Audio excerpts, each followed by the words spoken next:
বাহিরে থেকে কেউ অতিরিক্ত ডাকাডাকি করে তাহলে কি করা উচিত? ব্যাংক অ্যাকাউন্টে বছর শেষে কিছু টাকা সুদ ঢুকে ওই টাকা কি করব? চোখের যদি বানানোর আমল কি? হাঁটুর নিচে হাত রেখে কি রুকু করা যাবে? বিপদে পড়ে কোথাও টাকা পাওয়া যাচ্ছে না, তখন সুদের টাকা নেয়, এটা সম্পর্কে কি বলেন? 200 বার সূরা ইখলাস পড়ার পর কোনো বিশেষ ফজিলত আছে কিনা জানলে উপকৃত হব। নামাজ পড়ার সময় পোশাকে যদি কোনো প্রাণীর ছবি থাকে তাহলে নামাজ হবে কিনা? মহিলারা কি হাত এবং মুখ খোলা রাখতে পারবে কিনা? তাহলে আর বিলম্ব না করে চলুন আমরা আপনাদের যে সমস্ত প্রশ্ন ইতিমধ্যে আমাদের কাছে এসে পৌঁছেছে সেগুলোর উত্তর দেওয়ার শুরু করি। আব্দুল্লাহ আল মামুন রাজু জানতে চেয়েছেন, চোখের যদি বানানোর আমল কি? চোখের যদি বানানোর জন্য কোন হাদিস থেকে বিশেষ কোনো আমল বলা হয়নি, তবে রুকিয়া হিসাবে ফাকাশাফনা আনকা গিতাআকা ফাবাসারুকা আল-ইয়াওমা হাদিদ, সূরা হাদিদের আয়াতটির অংশ, এটা পড়ে চোখে ফু দেওয়ার কথা অনেক ওলামা ইকরাম বলে থাকেন। এটা শুধু ঝাড়ফুঁকের জন্য কোরআন হাদিসে বর্ণিত থাকা কোনো জরুরি নয়। কোরআনের আয়াতকে শেফা হিসাবে গ্রহণ করা যেতে পারে, সেই হিসাবে এটা কেউ করতে পারেন, তবে এটা হাদিস থেকে শেখানো কোনো আমল নয়, সেটি আমাদের মাথায় রাখতে হবে। বানিউল আলম আপনি জানতে চেয়েছেন, হাঁটুর নিচে হাত রেখে কি রুকু করা যাবে? না, হাঁটুর নিচে হাত রেখে রুকু করা যাবে না। হাঁটুর যে গিরা আছে সেটাকে শক্ত করে ধরে, এভাবে আঙুলগুলো ফাঁকা থাকবে, সেটাকে ধরে গিরার মধ্যে হাত দিয়ে দেন আপনাকে রুকু করতে হবে। শেখ শরীফ জানতে চেয়েছেন, অজুরত অবস্থায় বায়ু বের হলে নতুন করে অজু করতে হবে নাকি সেখান থেকে ধারাবাহিকভাবে অজু করতে হবে? নতুন করে অজু করতে হবে, ধারাবাহিকভাবে অজু করলে হবে না। মাঝখানে যদি অজু হাত ধুয়েছেন, মুখ ধুয়েছেন, তারপর বায়ু বের হলে তাহলে শুরু থেকে অজু করতে হবে আপনাকে। আলামিন হোসেন জানতে চেয়েছেন, 200 বার সূরা ইখলাস পড়ার পর কোনো বিশেষ ফজিলত আছে কিনা জানলে উপকৃত হব। ভাই আলামিন, এরকম কথা আমাদের সমাজে খুব বেশি প্রচলিত আছে যে 200 বার সূরা ইখলাস পাঠ করার ফজিলত রয়েছে। মূলত এরকম কোনো কথা বিশুদ্ধভাবে প্রমাণিত নয়। সূরা ইখলাস 200 বার বা নির্দিষ্ট সংখ্যায় পাঠের ব্যাপারে হাদিসে কোনো নির্দেশ নেই, তবে হ্যাঁ এটুকু বলা আছে সূরা ইখলাসকে সুলুসুল কোরআন বলা হয়েছে, অর্থাৎ কোরআনের 3 ভাগের 1 ভাগ এর সমতুল্য বলা হয়েছে। অতএব যদি কেউ 3 বার সূরা ইখলাস তেলাওয়াত করেন তাহলে কেমন যেন তিনি 1 খতম কোরআনের সওয়াব পেলেন, এটুকু বলা যেতে পারে। যদি হাদিসে ওইভাবে বলা হয়নি, ওলামা ইকরাম সেই ব্যাখ্যা এটা বলেছেন, কিন্তু 200 বারের কোনো ফজিলত হাদিসে পরিণত হয়নি, বিশুদ্ধভাবে এটি মন গড়া কথা অনেকে বলে থাকেন। এরপরে রিজওয়ান আহমদ শুভ আপনি জানতে চেয়েছেন, ব্যাংক অ্যাকাউন্টে বছর শেষে কিছু টাকা সুদ ঢুকে ওই টাকা কি করব? ওই টাকা যদি বন্ধ করার কোনো অপশন থাকে তাহলে বন্ধ করে ফেলবেন, আর যদি বন্ধ করার কোনো অপশন না থাকে, অটোমেটিকলি আসতে থাকে প্রতি বছর শেষে, তাহলে সেটা গরিব দুঃখীদেরকে হিসেব করে দান করে দিয়ে দিবেন এবং কোনো সওয়াবের আশা করবেন না। সারা সফা জানতে চেয়েছেন, ফরজ নামাজে ভুল হলে কি সিজদা সাহু করলে নামাজ হয়ে যাবে নাকি পুনরায় পড়তে হবে? বোন সাফা সারা, ফরজ নামাজে যদি ভুল হয়, ভুলটা যদি হয় ওয়াজিব তরকের ভুল, তাহলে সিজদা সাহু করলে নামাজ হয়ে যাবে, আর যদি ফরজ তরক হয় তাহলে সে নামাজ পাশে রাকাত আবার পড়তে হবে। আর সুন্নাত তরক হলে কিছুই করতে হবে না, আপনার কোন ভুল হয়েছে সেটা হলো মূল বিষয়। আর সিজদা সাহুর বিষয়টি সব নামাজের ক্ষেত্রে একই কথা প্রযোজ্য, সুন্নাত ওয়াজিব ফরজ সব নামাজের মধ্যে একইভাবে, অর্থাৎ ওয়াজিব তরক হলে সিজদা সাহুর নামাজ হয়ে যাবে। সাদ ভয়েসম্যান এআইডি থেকে আপনি প্রশ্ন করেছেন, আমার বউয়ের মেজাজ অনেক গরম, এখন আমার করণীয় কি? আল্লাহ তাআলা আপনার বিষয়টাকে সহজ করুক ভাই।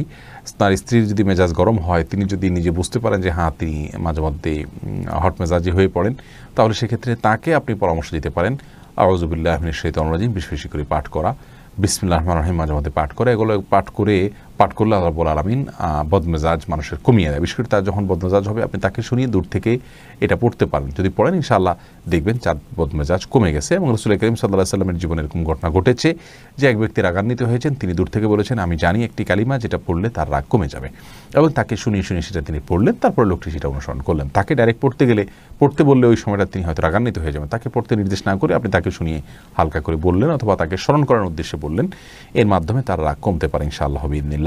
তানভীর আহমেদ জানতে চেয়েছেন, আমাদের একটা দোকান আছে, মাঝে মাঝেই অনেকে অনেক কিছু ভুলে ফেলে যায়, এখন আমরা কি করতে পারি? যথাসম্ভব সেটা রেখে দিবেন, মালিক তালাশ করে দেওয়ার চেষ্টা করবেন, তাকে পাওয়ার কোনো সম্ভাবনা না থাকলে সেক্ষেত্রে সেটি কোনো গরিব দুঃখীকে দান করে দিবেন তার পক্ষ থেকে। এরপরে ইমতিয়াজ মাহদি প্লাবন আপনি জানতে চেয়েছেন, বাসায় শ্বশুর শাশুড়ি আছেন, ছেলের বউকে কি সবসময় মাথায় কাপড় দিয়ে থাকতে হবে? না, এমন কোনো কথা নেই, তবে হ্যাঁ শালীনতার মধ্যে যথাসম্ভব থাকার চেষ্টা করতে হবে, এবং শ্বশুরের সামনে বিশেষ করে যথাসম্ভব নিজেকে শালীনতার মধ্যে রাখতে হবে, যাতে করে তিনি বাজে কোনো চিন্তা করার মতো কোনো পরিবেশ তৈরি না হয়, আল্লাহ মাফ করুন। তবে মাথায় কাপড় দিয়ে থাকতে হবে নির্দিষ্টভাবে, এমন কোনো কথা বাধ্যবাধকতা নেই। তানজিদ আহমেদ জানতে চেয়েছেন, বিপদে পড়ে কোথাও টাকা পাওয়া যাচ্ছে না, তখন সুদের টাকা নেয়, এটা সম্পর্কে কি বলেন? দেখুন, অনেক ভাই বোন এই কাজটি আজকাল করছেন। আল্লাহ রাব্বুল আলামিন মানুষকে পরিশ্রম অনুযায়ী তার রুজিতে, রুটিতে, উপার্জনে বরকত দিয়ে থাকেন। আমরা পরিশ্রম করব, আল্লাহ রাব্বুল আলামিন কোরআনে বলেছেন ফাইদা কুদিয়াতিস সালাহ ফান্তাশিরু ফিল আরদ, যখন সালাত শেষ হয়ে যাবে তোমরা জমিনে ছড়িয়ে পড়ো। আমরা জমিনে ছড়িয়ে পড়ব, উপার্জনের জন্য চেষ্টা করব, ছুটে করব, এটা আমাদের কর্তব্যের অংশ। আমরা শর্টকাট ওয়েতে উপার্জন করার চেষ্টা করব না। আপনি ছোট্ট পুঁজি নিয়ে, সামান্য পুঁজি নিয়ে রাস্তার পাশে বসে যান, শুরু করেন এবং অধ্যবসায় করেন, শেখার চেষ্টা করেন, মেধা খাটান এবং শারীরিক পরিশ্রম, কায়িক পরিশ্রম আপনি করেন। এর মাধ্যমে ইনশাআল্লাহ আল্লাহ তাআলা আপনাকে বরকত দিবেন, আস্তে আস্তে আপনি সামনে বাড়তে যাবেন।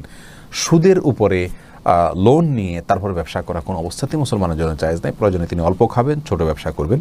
আল্লাহ তাআলা আমাদেরকে হারামকে না করার মতো ঈমানি শক্তি অর্জন করার তৌফিক দান করুন। নামাজ পড়ার সময় পোশাকে যদি কোনো প্রাণীর ছবি থাকে তাহলে নামাজ হবে কি না, নোমান ভাই জানতে চেয়েছেন, এনএস নোমান।